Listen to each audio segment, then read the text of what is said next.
നമസ്കാരം. എല്ലാവർക്കും പ്രവാസി മലയാളിയിലേക്ക് സ്വാഗതം.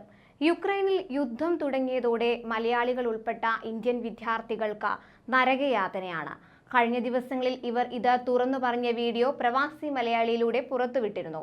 റഷ്യൻ ആക്രമണത്തെ ഭയന്ന് ഇന്ത്യയിലേക്ക് രക്ഷപ്പെടാൻ നിർദ്ദേശമനുസരിച്ച് അതിർത്തികളിൽ എത്തിയ ഇവർ കൊടിയ പീഡനങ്ങളാണ് യുക്രൈൻ സൈന്യത്തിൽ നിന്ന് നേരിടുന്നത് എന്ന വാർത്തയാണ് ഇപ്പോൾ പുറത്തുവരുന്നത്. ലവീവ് ഷെഖ്നിയിലാണ് യുക്രൈൻ സൈന്യത്തിന്റെ പീഡനം. അതിർത്തിയിലേക്ക് പോകുന്ന വിദ്യാർത്ഥികൾക്ക് നേരെ കാർ ഓടിച്ചു കയറ്റാൻ ശ്രമിക്കുകയുണ്ടായി. കൂടാതെ വിദ്യാർത്ഥികളുടെ മുഖത്ത് അടിക്കുകയും തള്ളി താഴെയിടുകയും ചെയ്തു. 6 മുതൽ 8 മണിക്കൂർ വരെ ഇവരെ തടഞ്ഞു നിർത്തി. ഗോ ബാക്ക് എന്നാണ് അവർ പറയുന്നതെന്നാണ് ഒരു വിദ്യാർത്ഥിനി പറയുന്നത്.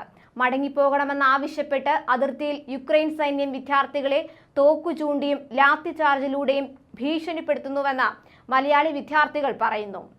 കിലോമീറ്ററുകളോളം നടന്ന് ഇവർ അതിർത്തിയിലെത്തുമ്പോൾ കടക്കാൻ അനുവദിക്കാതെ തിരികെ പോകണമെന്നാവശ്യപ്പെട്ട് മർദ്ദിക്കുകയാണ് ചെയ്യുന്നത്. അതിർത്തിയിലേക്കുള്ള വഴിയിൽ വെച്ച് ആക്രമിക്കുകയും തോക്കു ചൂണ്ടി ഭീഷണിപ്പെടുത്തുകയും ചെയ്യുകയുണ്ടായി. ആകാശത്തേക്ക് വെടിയുതിർത്ത് ഭയാനക അന്തരീക്ഷം സൃഷ്ടിച്ചു. കൂട്ടം കൂടി നിൽക്കുന്ന വിദ്യാർത്ഥികളുടെ നേർക്ക് വാഹനം കയറ്റാൻ ശ്രമിച്ച് തടയുന്നതിന്റെയും മർദ്ദിക്കുന്നതിന്റെയും ദൃശ്യങ്ങൾ വിദ്യാർത്ഥികൾ പുറത്തുവിട്ടിരുന്നു. മർദ്ദനത്തിൽ പെൺകുട്ടികൾക്കടക്കം പരിക്കേറ്റു. ഒരു വിദ്യാർത്ഥിയുടെ കൈ ഒടിഞ്ഞു.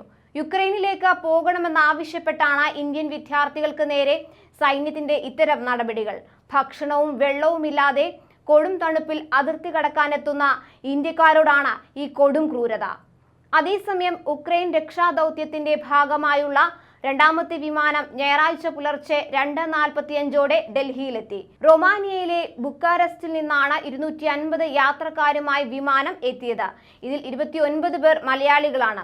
കേന്ദ്ര വ്യോമയാന മന്ത്രി ജ്യോതിരാദിത്യ സിന്ധ്യയും വിദേശകാര്യ സഹമന്ത്രി വി മുരളീധരനും ചേർന്നാണ് 2 വിമാനത്തിൽ എത്തിയവരെ സ്വീകരിച്ചത്.